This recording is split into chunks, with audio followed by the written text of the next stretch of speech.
One day, I learned the secret my husband had been keeping from me. I was right. My premonition had come true, and I was struck by an incredible feeling. Even though there were cracks in our marriage, it didn't mean that I didn't have feelings for my husband. What can I do now while I'm not feeling well?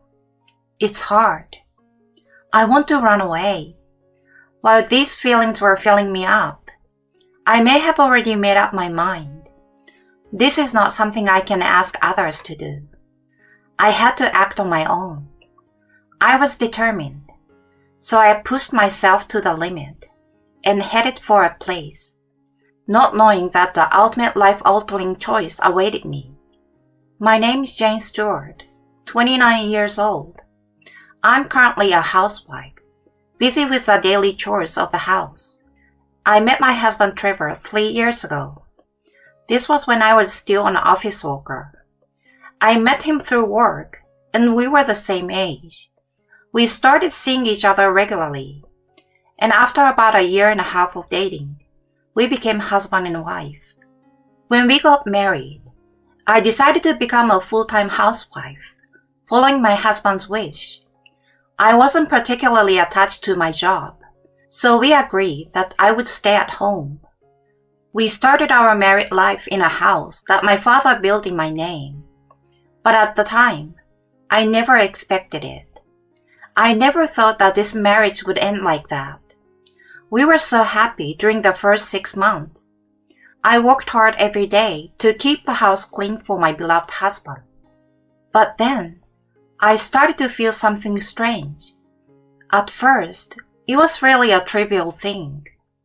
My husband, who had never worked late before, didn't come home until after 9 p.m. without a single notice.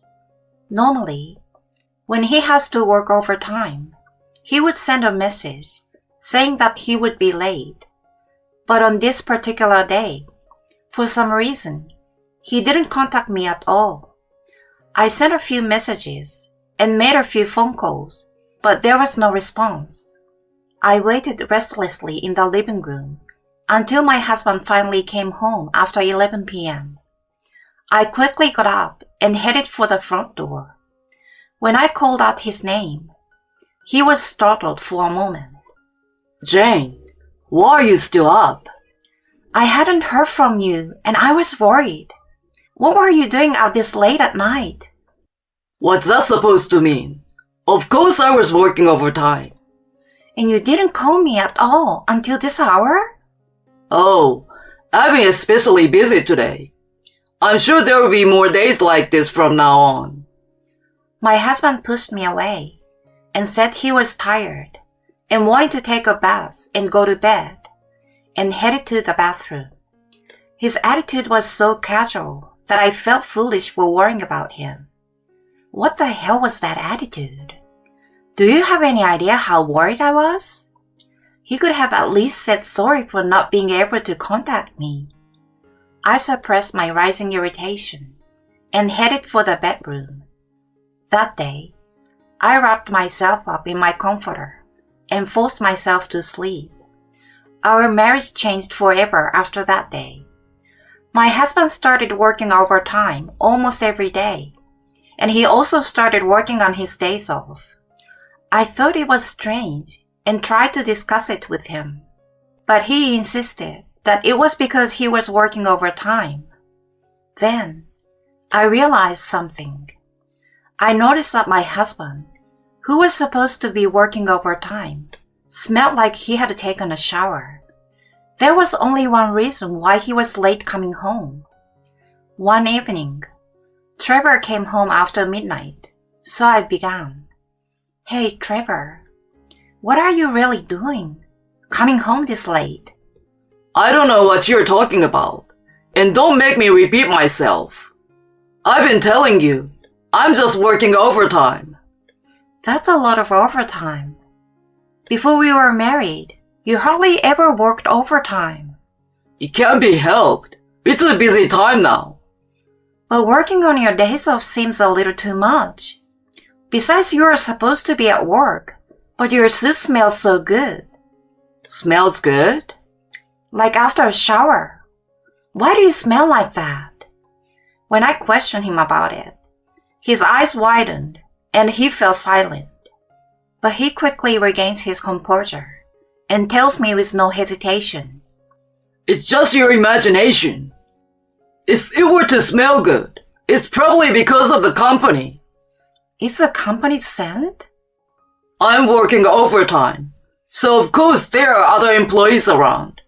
And since I'm in the same space as the female employees, it's possible that their smell transferred onto me. I don't think it's possible for the smell to be transferred unless they are in close proximity. Shut up! You've been nagging me so much these days. And you are always complaining. Who do you think helps you live your life? How could he backtrack after all this? I'm honestly disappointed in his inability to have a proper discussion. Not so long ago, we used to be able to have a proper discussion about our differences. He's obviously angry because he has something to hide. But in order to get him to admit he was cheating on me, I had to have proof. From that day on, I decided to look for evidence of the affair. Then, a few days later, I saw Trevor's phone on the living room table. In any case, I needed a passcode to open it. As I looked at the phone with trepidation, he received a message notification. It was from someone named Rachel. I had a great time yesterday. I can't wait to see you again. I'm really looking forward to our upcoming anniversary trip. We've been dating for half a year now, right? When are you and your wife getting divorced? I can't wait to marry you, Trevor. The text was written as if they were lovers, and my hands trembled as I held the phone in my hand. I could feel my breathing gradually getting rougher and rougher. I knew it, just as I thought. Trevor was having an affair. For 6 months now. I couldn't believe it. He cheated on me less than a year after we got married. He had been lying about working late while he was meeting another woman. I was nauseous, probably because I hadn't been feeling well recently and hadn't been eating well. My body was more honest than I thought. After a while, my husband came out of the bath, so I asked him, Trevor, who is Rachel? My husband responded with a simple what and glared at me. I guess he saw the phone in my hand and knew what I was talking about. He forcibly took the phone from me and shouted at me, Hey, don't peek into people's phones without permission. Don't you have any sense of privacy? How can you say that after cheating on me? I'm not having an affair. Do you have any proof? Proof? The proof is right there. Then my husband deleted the message notification on his screen and put on a triumphant look on his face. Then he asked me where the proof was again. I can't show him the message again because I can't unlock his phone. The evidence I had obtained was now lost in front of my eyes. As I bit my lower lip in frustration, my husband simply said to me, If you suspect me of cheating, you'd better come up with evidence. It's libel, isn't it? What? What are you talking about? How insensitive can you be? You're the one who started saying I was cheating on you. I really don't feel like coming back to this house to be accused of cheating, which I didn't do. I can't believe it. Whose fault do you think this is? If you say any more baseless things, I'm divorcing you, okay? I didn't cheat on you, so you have no right to demand alimony from me. I feel sorry for you, though. My husband is grinning and smiling wickedly, observing my reaction. At that moment, the negative feelings I had been trying so hard to suppress had bursted inside of me. Making fun of me like that. I can't keep quiet any longer. Just because I'm a housewife doesn't mean I can't do anything. I'm going to do everything I can do to get back at him.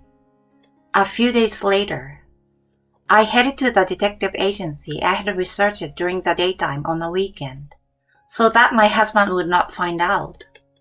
With a queasy feeling in my stomach, I requested an investigation into my husband's infidelity.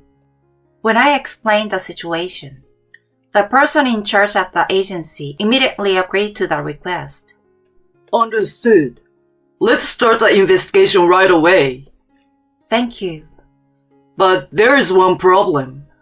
A problem? The detective nodded a little gloomily and then looked at me straight in the eye.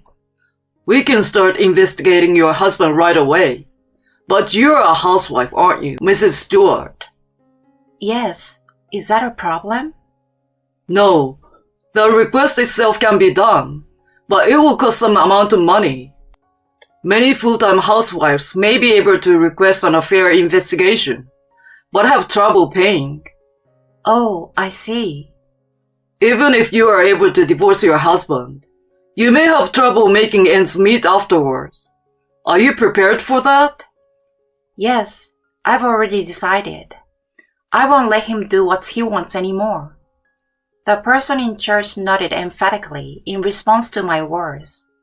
Thus, the request for an affair investigation was established. After leaving the detective agency, I headed to the hospital to find out the cause of the health problems I had been enduring. After obtaining a series of tests, an endoscopy revealed a startling diagnosis. Mrs. Stewart, you have a stomach ulcer and are bleeding from the side. Why have you let it go this far? What? Bleeding? You are in pretty bad shape. I'm sure it's just fatigue and stress, but you have been holding it in too long. Well, I've been a little busy. I'm afraid you will have to stay with us for about 2 weeks. Please let your family know. I can't wrap my head around a diagnosis I didn't expect. But the fact that I will be in the hospital means that I won't see my husband for a while. It's true that he rarely comes home, but that doesn't mean we don't see each other at all. And by being in the hospital, I won't see him completely for 2 weeks.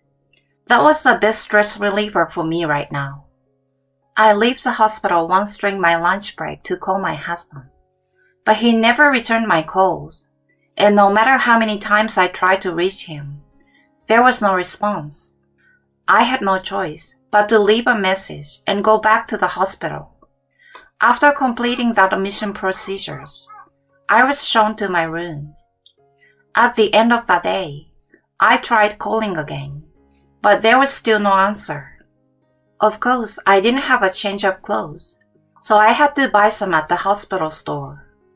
I would like to explain your symptoms to your family. That's what the doctor told me. But as long as I couldn't reach him, there was nothing I could do. It was more than 10 days after my hospitalization when my husband finally contacted me. I'm on my way to the hospital. That was the only message I received, and I had my doubts. Why now, when I will be discharged soon?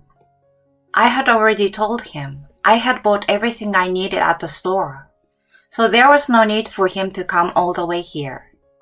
While I was waiting for my husband, I got a call from the detective agency. Sure enough, Trevor was guilty of cheating. My husband was having an affair with a co-worker. They said they had gathered enough photographic evidence and that it would be advantageous for my divorce.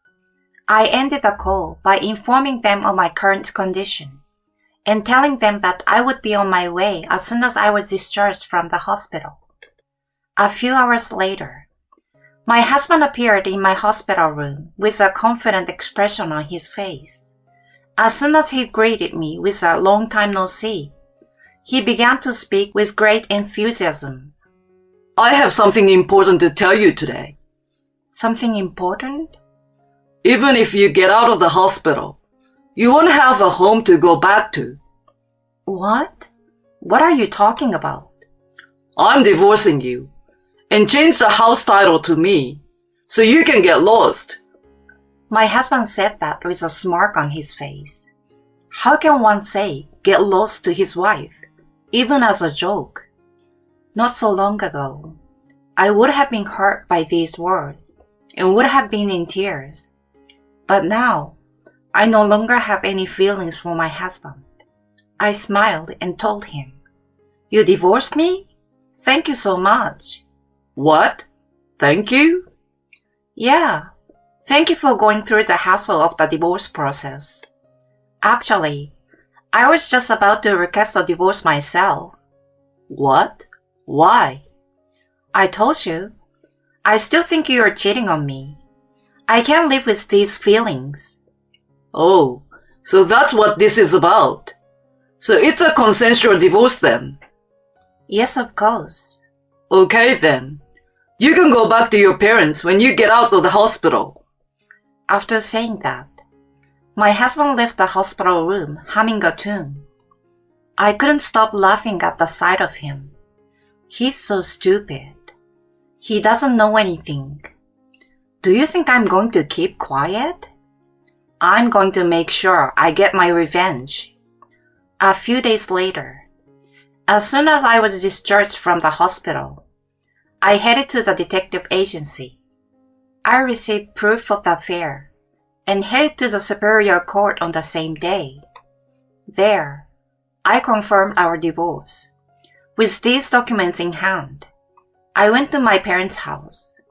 My parents were surprised when I came home without warning. But when I revealed my husband's wrongdoings, my father's face turned red and he exclaimed, Cheating on you? How can he? And that house was built for you, Jane. I know, Dad. I looked into it myself. I don't know how you can change the owner of the house without permission. That's impossible. How the hell did he? If the owner is not present, you need a power of attorney from the registered owner. And I think Trevor wrote it without permission. A POA? Isn't that a crime? Of course. I've looked into that too. I went to a lawyer's office with the evidence in hand. I explained the situation, and they immediately proceeded to file a claim for compensation. Next, I contacted my in-laws and took our parents to the house where we used to spend our married life.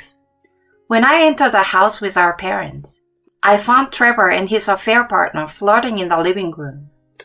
What the hell? Why are you here? And our parents too. I came here today to tell you something important. Something important? Get the hell out of here. This is my house now. My house? Don't make me laugh. This is a house my father built for me. Shut up. The owner has already been changed. If you don't leave, I will call the police. Why don't you call them?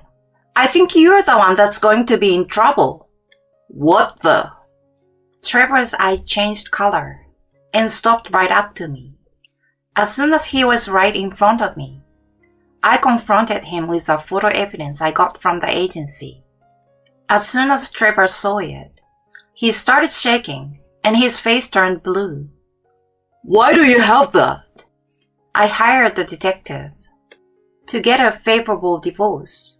Wait a minute. Favorable? You're not trying to get alimony, are you? Of course I am.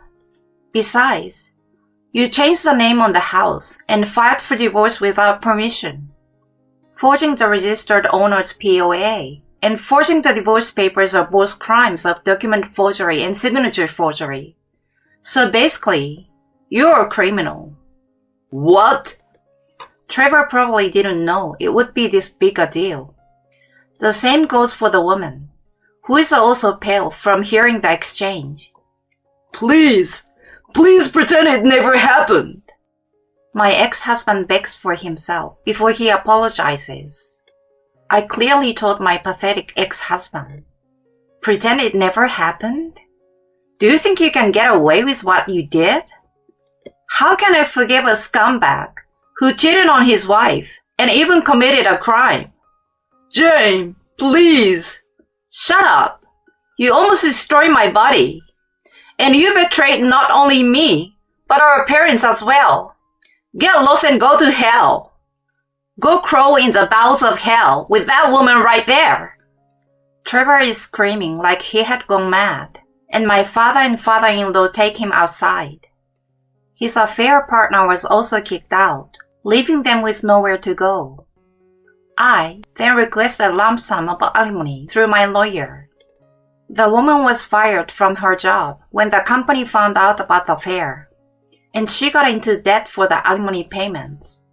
Trevor was convicted of forgery and was sentenced to 6 months in prison. Of course, there was no way he could live the same life after prison. After that, he will have to pay alimony and look for a job. But that's his punishment. I can only say he got what he deserved. I, on the other hand, live with my father and mother in the house we got back. The house is too big for one person to live in, so the life I have now is just fine. My marriage has failed, but I still have a long way to go in my life. From now on, I won't make better choices for my happiness. During my cervical cancer treatment, my husband said, "If you can't have children, at least be a proper housewife." This led to his downfall. I had surgery to treat my cervix. Even on the day of the surgery and during my hospital stay, my husband didn't show up. When I returned home to him waiting, these words came flying at me. "So, you're back from the surgery, huh? Welcome home, lazy bones." Huh? Timothy's remark may have been intended as a joke, but it's far too harsh. I'd only been away for 4 days, yet the house was a mess. Cups from instant noodles were piling up in the sink. "If you're back, then hurry up and do the chores. As you can see, the house is a mess." I just had surgery on my cervix. I need to rest. At that, my husband twisted his face into a smirk. "What do you mean, rest? If you can't make babies anymore, you might as well be the housekeeper. At least start with cleaning." I reached my limit at that moment. I just had surgery for cervical cancer, and he says this? That's incredibly rude. There's no point in being married to someone like this anymore. In the next moment, a voice echoed from behind. "Is that all you have to say?" Following this, Timothy would lose everything. My name is Emily Sanders. I'm a 30-year-old homemaker. My mother fell ill when I was in elementary school, and after a long struggle with illness, she passed away. Since then, I was raised by my father. When my father asked me, "What do you want to become in the future?" I answered, a nurse. My mother, who was chronically ill, always expressed gratitude towards nurses. So I wanted to help people suffering from illness and injury. My father supported my dream and sent me to nursing school. The nursing job I started afterwards was tough, but fulfilling.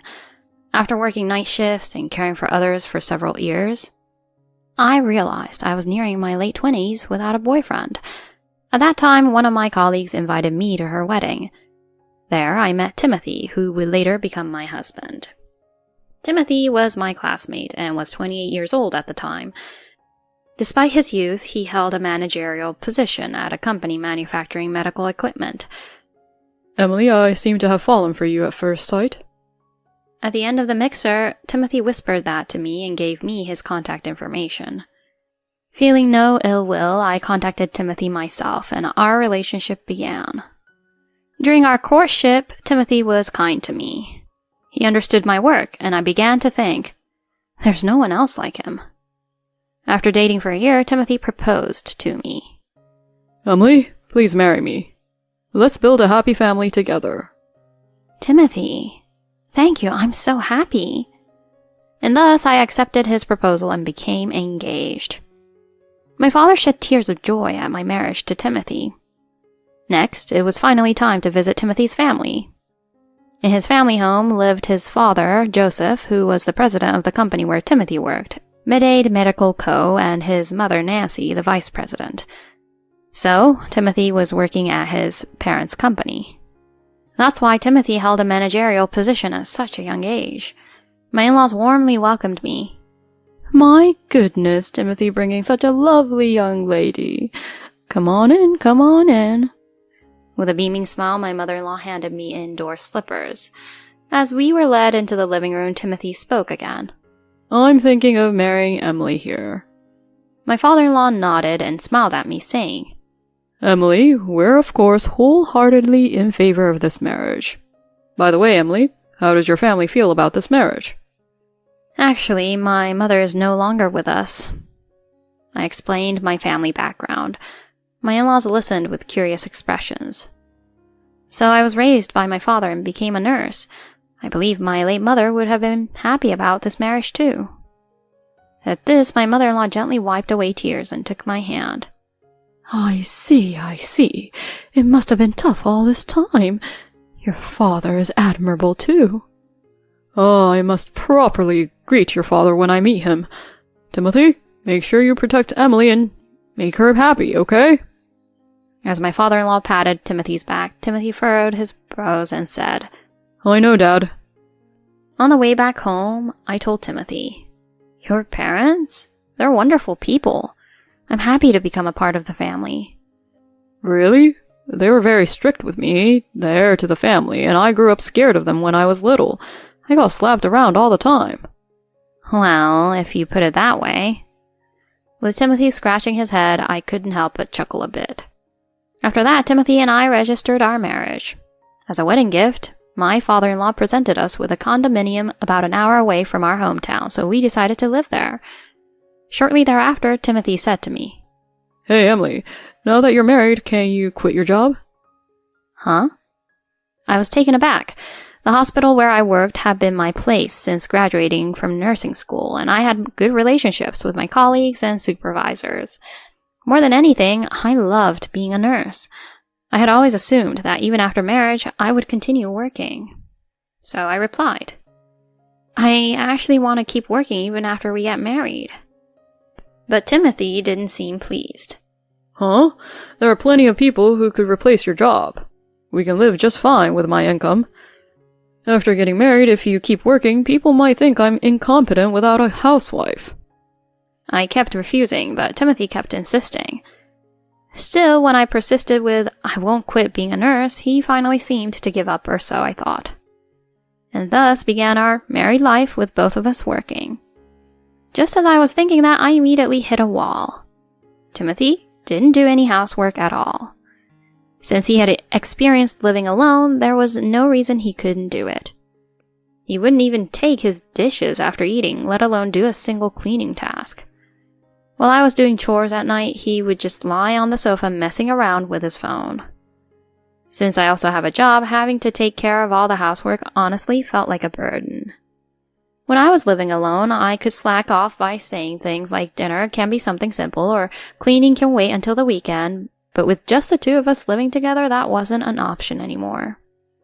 Living like this, being the only one doing housework for months on end, I finally lost it with Timothy. Hey, Timothy, I have a favor to ask. Could you do a bit more housework? Then Timothy, without taking his eyes off his phone, said this. Huh? Can't you just keep doing it like you have been, Emily? I'm tired from work, you know. I have a job too, you know. It's not fair that I'm the only one who has to do all the housework. What's unfair about it? Household chores are traditionally the wife's job, and you chose to work, so stop complaining and balance work and housework properly. But, as I stood there dumbfounded, Timothy said this to me. I've been thinking for a while now that you're not doing enough housework. For dinner, instead of just salad, I want you to add 2 more dishes after the main course. And could you clean more thoroughly every day? Sometimes I feel embarrassed to even live in this room, you know? But that's... Is it because you're working? So you're making excuses, huh? That's why I'm telling you to quit that job, didn't I? But I don't want to. I want to continue being a nurse. Fine, if you insist on that, I understand. At the time, he backed off easily, but 2 days later, he found out the hard way. Emily, I received this. What does it mean? My boss showed me a resignation letter with my name on it. Huh? No, I don't intend to quit. Is this your husband's handwriting by any chance? I won't delve too deep, but it seems there are complicated circumstances. I'll hold on to this, so make sure to talk it over with your husband. That day, I confronted Timothy, and my husband became angry. You can't even do housework properly, yet you want to work? That's too selfish. That's why I sent the resignation letter. But this is too much. Just quit your job. Otherwise we can get a divorce, you know? Before we even reached our first wedding anniversary, I was presented with divorce papers, leaving me frozen. I didn't want to disappoint my father and his high hopes for us. Thinking that, I reluctantly said, I understand. I'll quit my job. You should have done that from the beginning. From now on, make sure to do everything around the house perfectly. After Timothy left, looking satisfied, I shed tears. Soon after, I became a full-time housewife, just as he wanted. But that was the beginning of hell. If anything wasn't done to Timothy's liking, he'd scold and belittle me. He even insulted me, saying things like, "This is why women raised in broken homes are like this." Months passed in such a manner. Then another problem arose. Even after a year of marriage, we couldn't conceive. When I told him we weren't pregnant that month, he said, It seems like you're infertile after trying for a year. Yeah. Could it be because there's something wrong with you that you can't get pregnant? But before we got married, I had regular checkups and there were no issues. Fine, go to the doctor sometime and get checked out in detail. Upon Timothy's suggestion, I went to see a gynecologist. I hadn't been too concerned before marriage as I had been focused on work, but it turned out to be a blessing in disguise. The results of the examination left me shocked. An abnormality was found in my uterus, a mild cervical dysplasia. I was stunned. I recognized that term from my nursing days.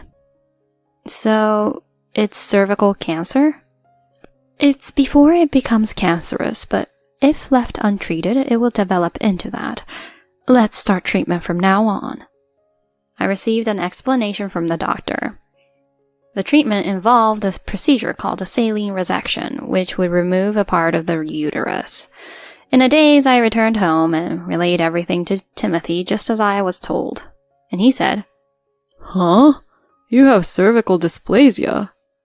Is that a disease where a lot of people die from? Despite being shocked by his words, I explained, if I undergo surgery to remove part of the uterus, my life can be saved. Oh, I see. Are you going to have the surgery? Yes. Fine, but should we use insurance or pay out of our savings for the surgery? I don't want to waste money unnecessarily. His words opened my eyes. I had thought he would be concerned about my health, but instead he said such things. But I didn't have the energy left to stop Timothy. After a while, I told my mother-in-law about the surgery. She was surprised, but supported me. I was grateful for her support. Timothy didn't accompany me to the surgery. He didn't show up at the hospital that day or the day after. 2 days after the procedure, I was discharged. That day, Timothy was at home because he had a day off. I'm back. Oh, is the surgery over? You look the same as usual. Huh? He might have meant it as a joke, but his words were too harsh. Even though I had only been away for 4 days, the house was a mess. There were cup noodle containers piled up in the sink. If you're back, then hurry up and do the housework. As you can see, the house is a mess. I just had surgery for cervical cancer. I need to rest. What do you mean rest? If you can't have children anymore, you should at least be a proper housewife. Start with cleaning. At that moment, I reached my limit. This kind of talk to a wife who just had cervical cancer surgery? There's no point in being married to someone like this anymore. Suddenly, a voice came from behind. Timothy, is that all you have to say? Huh? Mom? And Dad?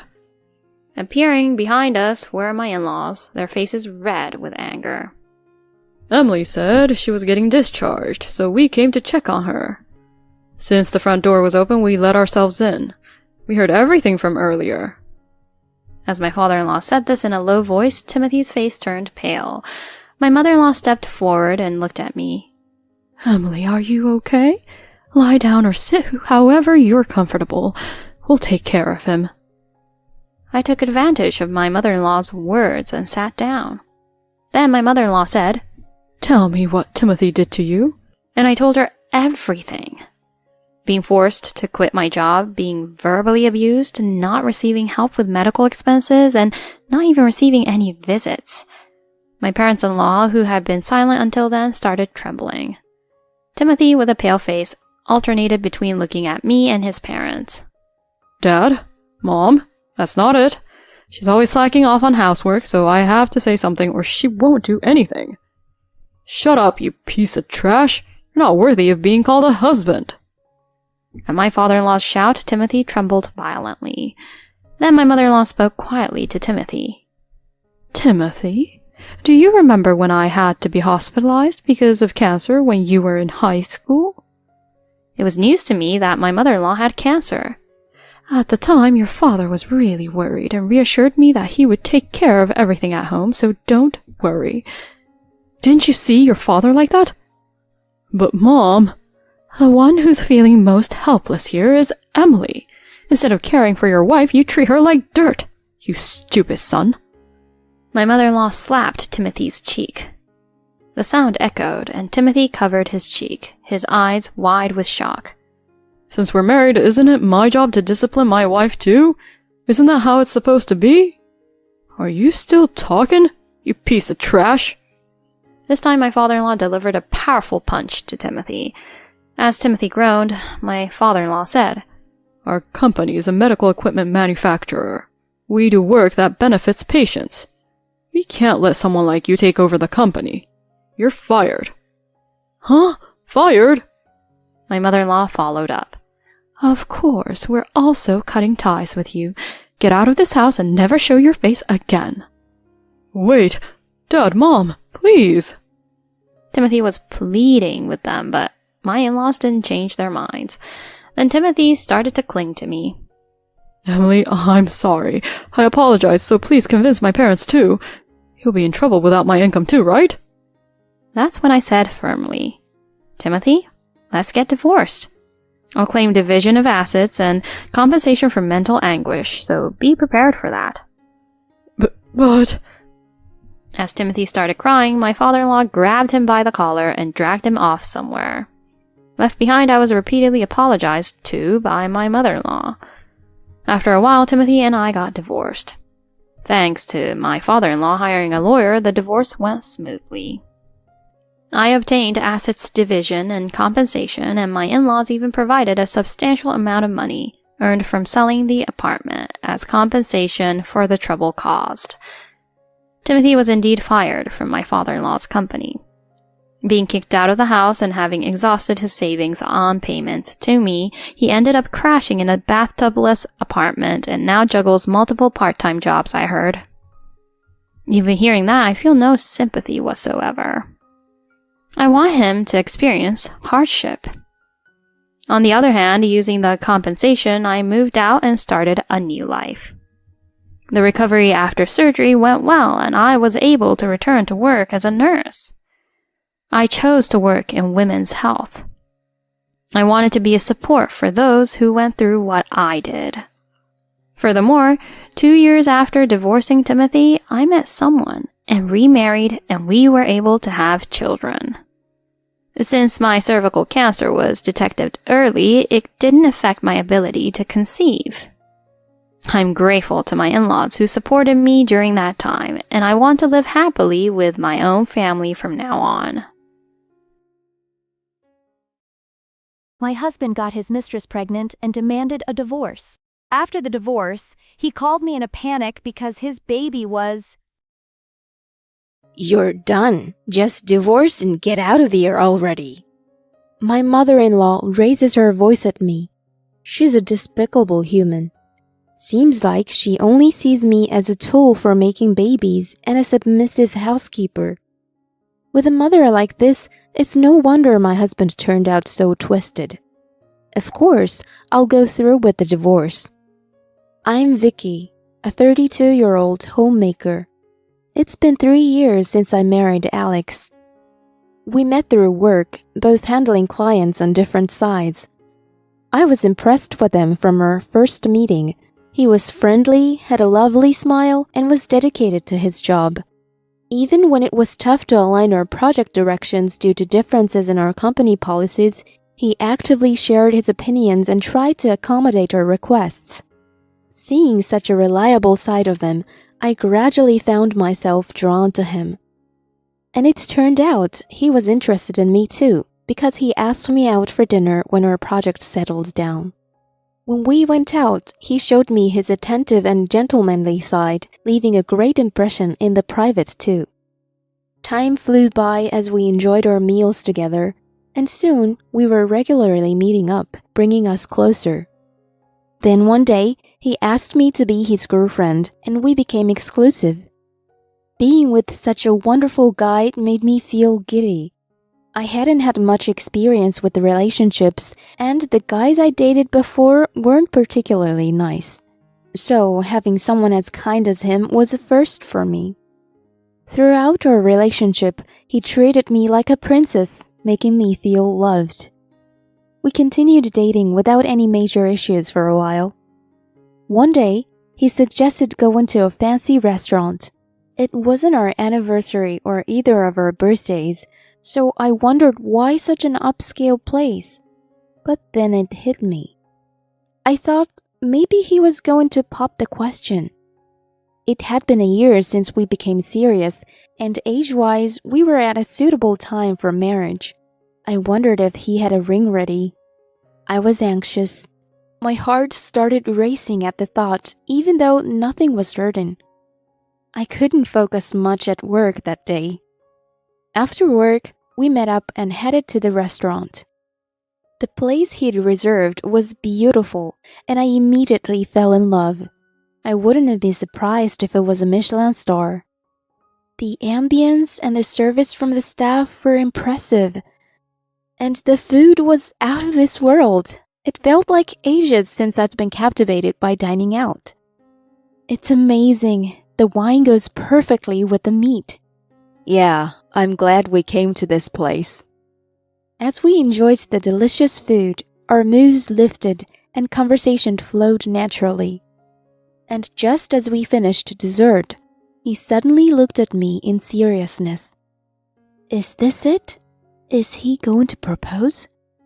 I felt my heart racing and nerves kicking in. What's wrong? Vicky, there's something important I need to talk to you about.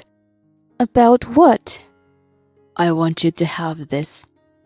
Alex took out a small box from his suit pocket.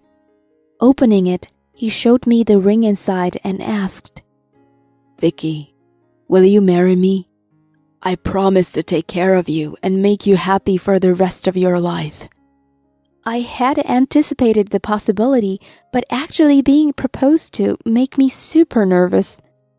I blushed, feeling embarrassed, and too giddy to speak properly, but I managed to give him an answer.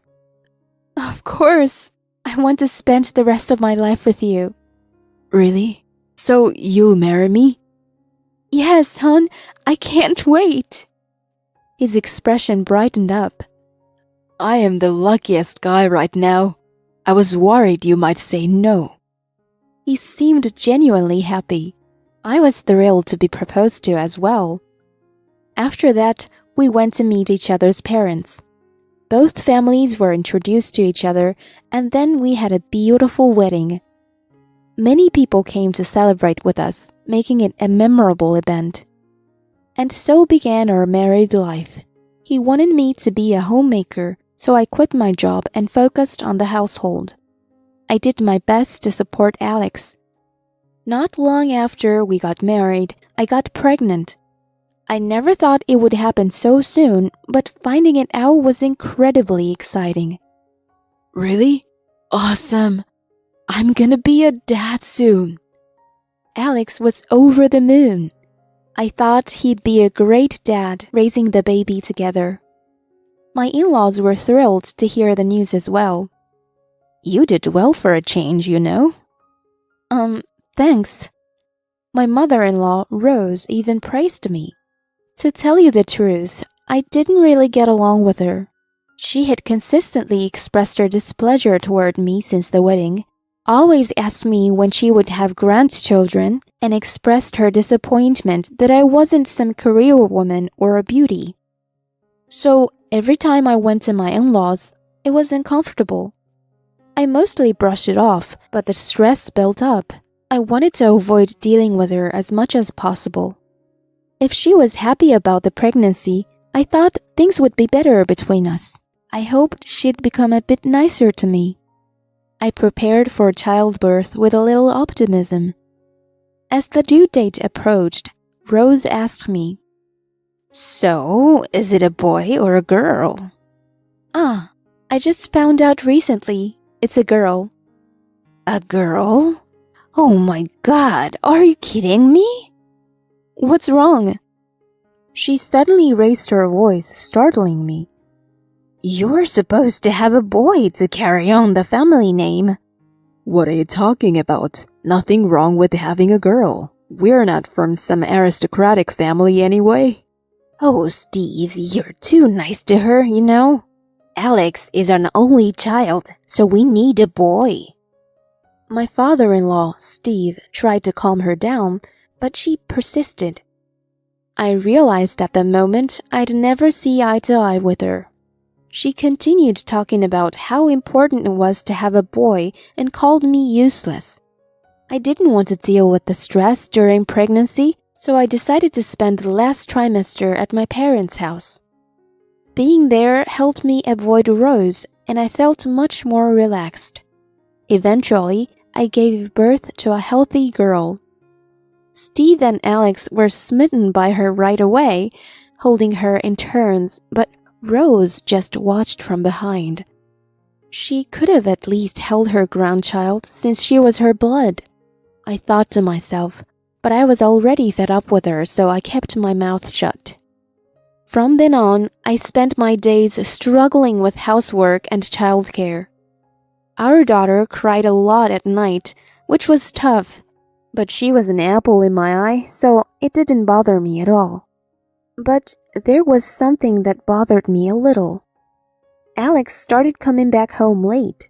He came back close to midnight every day, and on weekends, he increasingly stayed out till morning.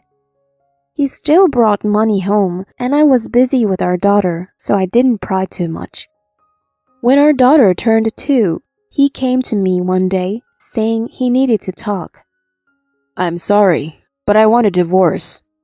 What the heck are you saying all of a sudden? The girl I've been seeing got pregnant. What do you mean? Are you saying you've been cheating? Yeah. You loser! You were fooling around with another woman while I was doing all the parenting and housework. Please, don't get so upset. No kidding! I'm outraged! You betrayed me and our daughter! I know I messed up, but I've decided to start a new family, so... He chose to divorce me. I couldn't continue staying with a husband who cheated. So we agreed to divorce. In the midst of all that, Rose showed up at our house one day. What do you want? Just come to see your miserable face one last time. Is that so? Thinking about what a piece of work she was to come and mock me, I packed my things, pretending to listen to her. She put a disgusting grin on her face and kept speaking about soon-to-be her new daughter-in-law. Oh, she's outstanding. She's pregnant with a boy, you know. Quite a difference from someone who can only give birth to girls like you. She's young and beautiful too. I wish Alex had married her from the start. Then he wouldn't have to take this detour with you. He's such a wonderful man, you know. He deserves someone glamorous like her. She made it sound as if I were at fault. People who talked about things only from their perspective were all like that. They didn't realize how self-centered they were when looked at objectively. What's so wonderful about him? He's the lowest of the low for cheating and getting his mistress pregnant, isn't he? Or did you teach him that cheating is okay? You've given him a shameful education. How dare you speak to me like that? I'm just stating facts. Shut up! I'm saying having a boy is what matters, and that girl is way more useful than you anyway. You're done, so get out and divorce quickly. She raised her voice at me. Such a despicable human. She only saw me as a tool for making babies and a submissive housekeeper. With a parent like that, it was no wonder Alex turned out so twisted. Of course, I'll go through with the divorce. I gladly decline a man like him. Please, you don't have the authority to belittle my son. You just happened to marry him by luck. Lightning doesn't strike twice. If you understand, just get the heck out now. She tried to kick me out right then and there. Obviously, I didn't want to live with a cheating husband any longer either. I'll handle alimony and child support through my lawyer. Yeah. I guess it's something you desperately need, huh? Considering you're about to become broke. She mocked me until the very end. How rotten she was. I wasn't going to let her bother me, though. Breaking ties with such a low person was a blessing in disguise. Having my daughter around her grandmother wasn't good for her either. I grabbed her and left immediately, heading back to my parents' house. They welcomed us warmly. You went through a lot. You can stay here as long as you want. They really are the worst mother and son. It's great to have you and our granddaughter with us. It felt calming to be back home after so long. My daughter seemed happy to see Grandpa and Grandma. Then I took some time to plan for the future. First off, I needed to demand alimony and child support from Alex. With my dad's help, I got a lawyer and served him. He was stunned by the amount I demanded and quickly contacted my lawyer. After a vigorous negotiation, he eventually agreed to the alimony and child support payments. With the combined amount, it was quite substantial.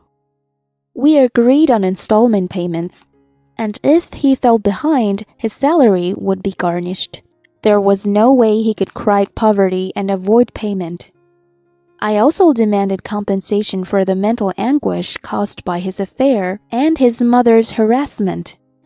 Both of them were surprised by that and fought back, but with medical records as evidence, they couldn't avoid payment. As a result, Alex ended up with a bill of $100,000. His salary wasn't even that high, so carrying such a large debt was going to be tough for him, especially since his girlfriend was pregnant. It was almost impossible to raise a child while carrying such a debt that was going to take years to pay off. Moreover, Rose and Steve were also going through a divorce at the same time. Steve couldn't take Rose's rampage anymore. He came to apologize to me and my parents and informed us about the divorce. Honestly, I was amazed by his patience in staying with someone like her for so many years. I really hoped he'd spend the rest of his life using his money and time for his own happiness. While living at my parents' house, I started looking for a new job. Thanks to the qualifications I already had, I landed a clerical job and returned to the workforce after a long time. At first, things didn't go as smoothly as I hoped, and it reminded me of when I first got a job right after college.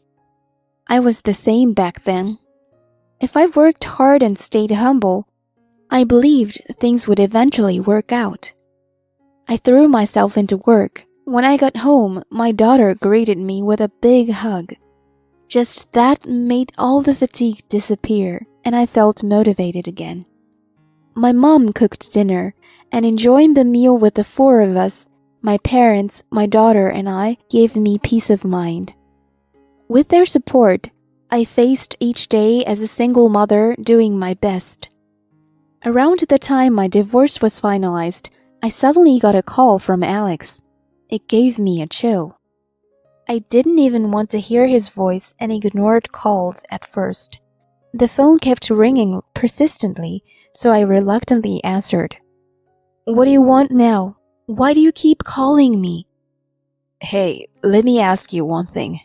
Can a child have a different skin tone and hair color from its parents by some kind of gene mutation? What are you talking about all of a sudden? I mean, can a child born to Caucasian parents have a yellowish undertone to the skin? Can they have jet black straight hair? He sounded pretty shaken up over the phone. From what he was saying, I kind of figured out what he wanted to ask.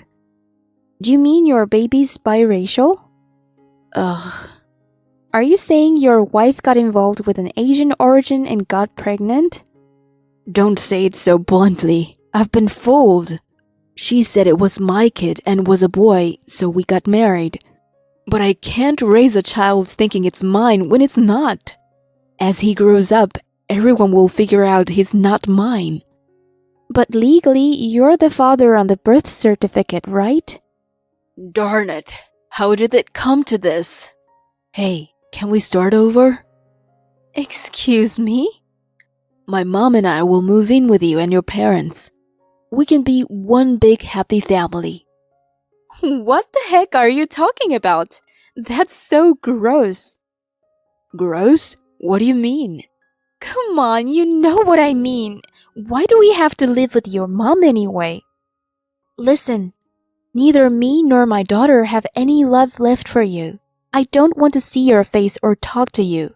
Honestly, I don't even want to hear your voice like this. Don't be so harsh. We used to love each other, didn't we? Please, I'm begging you. Save me and Mom. You're the one who betrayed us. Stop saying things that only benefit you. You don't have the right to see us anymore. And I won't withdraw the alimony and child support demands, ever. Remember, if you ignore the payments, your salary will be garnished. Ugh. I hung up on him. But later, he and Rhodes showed up at the house. I took refuge in a room with my daughter, and my dad dealt with them. What do you come here for? Please let us stay with you. His brain must have been wired totally differently from a normal person's. Despite being harshly rejected by me, he had the nerve to show up with Rose. I assumed they were that desperate, but they underestimated us too much. My dad, being the gentle person he was, wouldn't have forgiven someone who betrayed his family. Stop talking nonsense and get out of here, or I'll call the police. Wait, just hear us out, please. You guys are just strangers to me now. We were once family, weren't we? I'll work and contribute to the household finances too. I'll do the housework too, so please let us stay. They adamantly insisted. Then a patrol car showed up. Oh my God, when did you call them? I can't believe you reported us. Enough with the nonsense. You're strangers, as I said before. In other words, trespassers. Obviously, I'll report them. I had asked my wife to call the cops already. Oh no. They tried to flee in panic. That just made the cops more suspicious, and they were detained on the spot. Wait a minute. We were just talking. Please let us go. Why do we have to get arrested? They struggled, but they were mercilessly put into the patrol car and taken away by the officers. Afterward, they were released, but we got a restraining order against them. Word got out at Alex's workplace about his arrest, which led to his demotion and had his salary reduced, making life even tougher. He got divorced from his second wife and received alimony since the child wasn't his. He also started a legal process to take his name out of the birth certificate. So, in the end, his debt increased with the lawyer fee. Currently, Rose has started working part-time, and they are living a humble life while trying to repay the debt together. Well, it's all their own doing, and they well deserve it. Meanwhile, I'm enjoying my ordinary but happy life with my daughter and parents. I'm getting used to my job, and gradually I'm earning recognition from those around me. I'll continue to dedicate myself to work while watching my daughter grow with my parents by my side. I bought a new house and MIL's stuff arrives. We're moving in, says husband and MIL. But I'm single, I reply. Them. What? One day, a massive amount of my mother-in-law's belongings arrived at my new home. It felt like her way of saying, "Once I send it over, it's your problem." We're going to live with my mom from now on. Don't talk back to me. That was the last straw for me. I absolutely refused to live with them. I was determined not to let them have their way and was set on showing them hell. My name is Lena, 31 years old. I've been working at a major company for almost 10 years. I wasn't used to the job at first, but they have recently entrusted me with important tasks, and I just got a promotion. I met my husband Mike, who is the same age as me, at the same company. He had always talked about wanting to start his own business, and after leaving the company, he made that dream a reality. However, venturing into the unknown world of business was not as easy for him. While he didn't go bankrupt, his earnings are minimal now, and he's been running at a loss.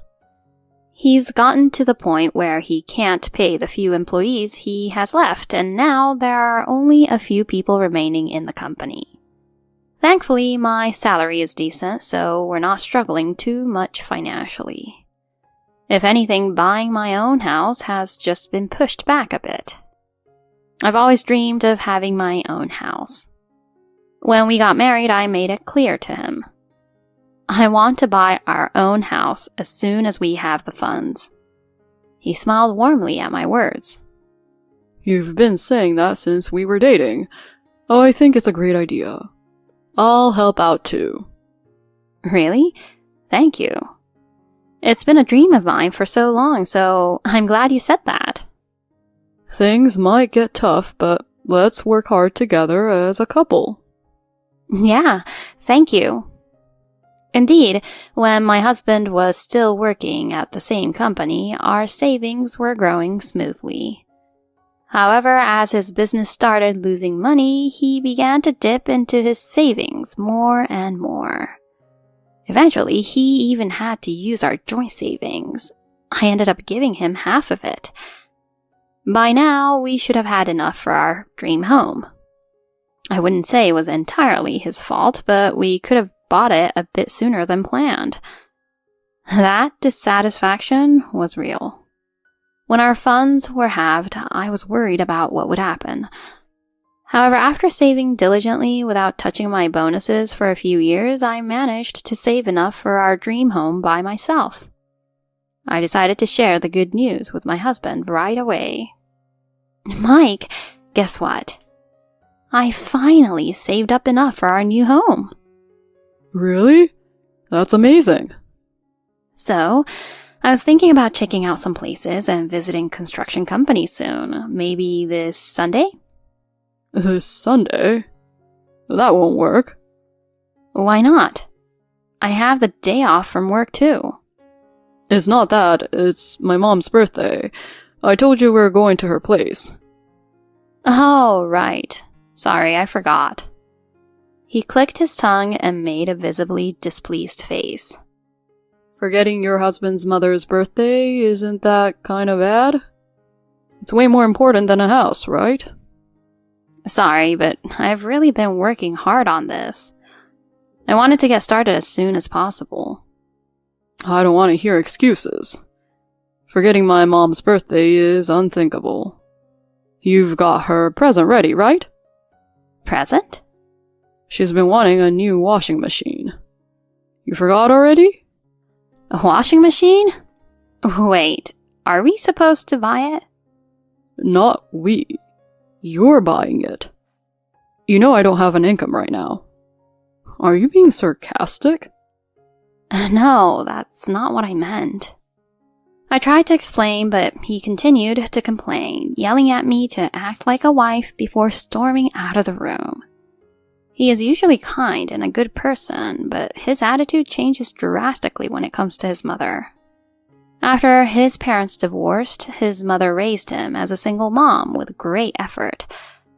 It seems his gratitude towards her manifests in this way. Knowing her son is on her side, she always boldly scolds me whenever I visit her.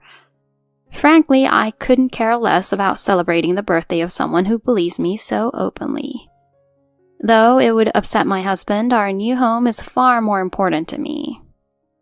However, as his wife, his mother is family to me too.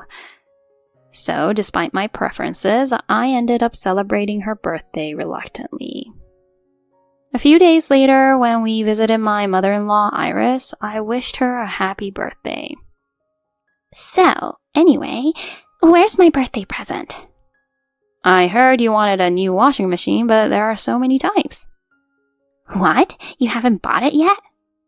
I thought I'd ask which one you'd prefer. Without hesitation, she said, Just buy the most expensive one.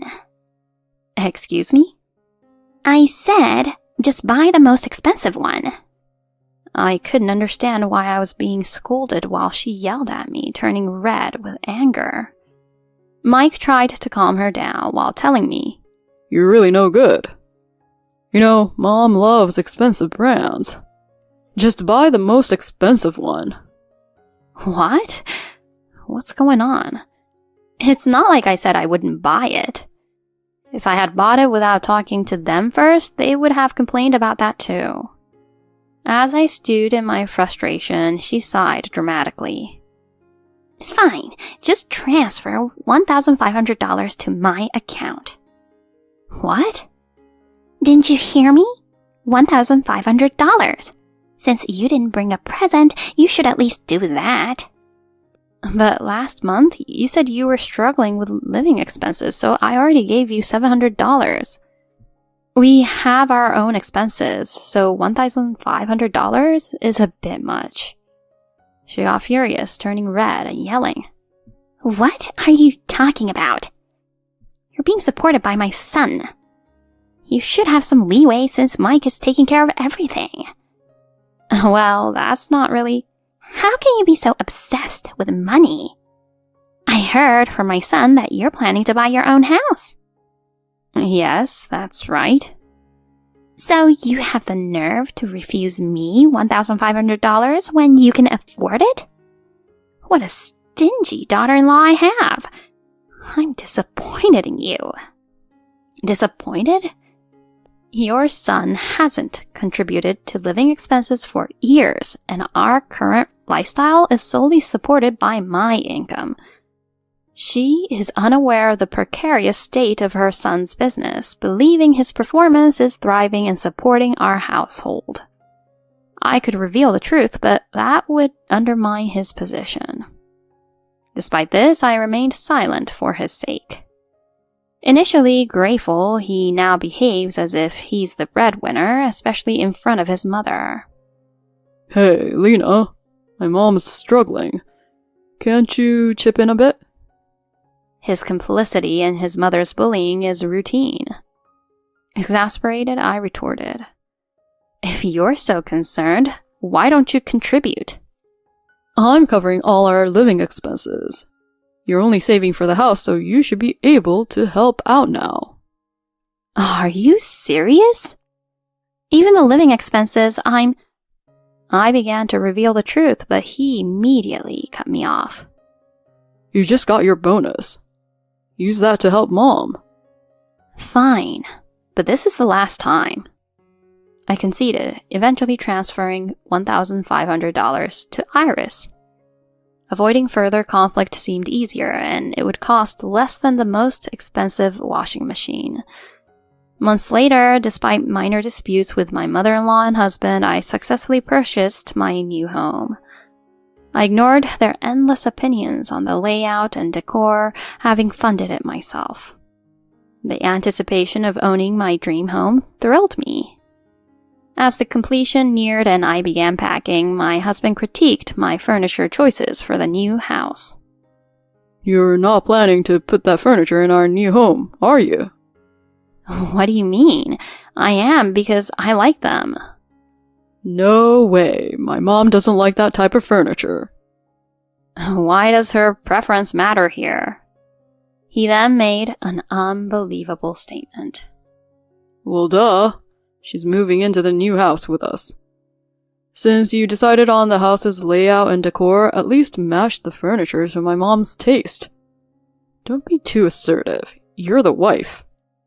His absurd reasoning left me with a headache. What was he even talking about? I never agreed to live together. Before it was too late, I made my stance clear. What are you going on about? I have no intention of living with your mother. What? It's natural for a son to invite his mother to live with us in a new, spacious house. Stop it. I paid for everything. Shut up. I guess this will be the only way. He stormed out, then returned, brandishing a divorce paper. You know what this is? A divorce paper? What are you trying to do? I thought you wouldn't understand unless I was strict. I got this just in case. You'd be in trouble if I divorced you. His name was already filled in on the husband's section, apparently intending to use it as leverage. Thinking the threat of divorce would make me comply, his shallow tactics left me speechless. Mistaking my silence for defeat, he smugly added, Being divorced now would make you a divorcee. That'll ruin your reputation at work, especially after your recent promotion. What are you trying to say? You're the wife. Just quietly listen to me and my mom. I'll give you time to cool off until the moving day. Alright? My mom will live with us in the new home. Make sure there's a room for her.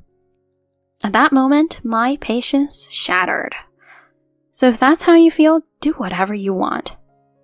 I'll make sure to settle this grudge. A week later, as I unpacked in silence, the doorbell rang. We'll start loading in the boxes now. Expecting a delivery, I opened the door to find a moving truck outside. What's this about?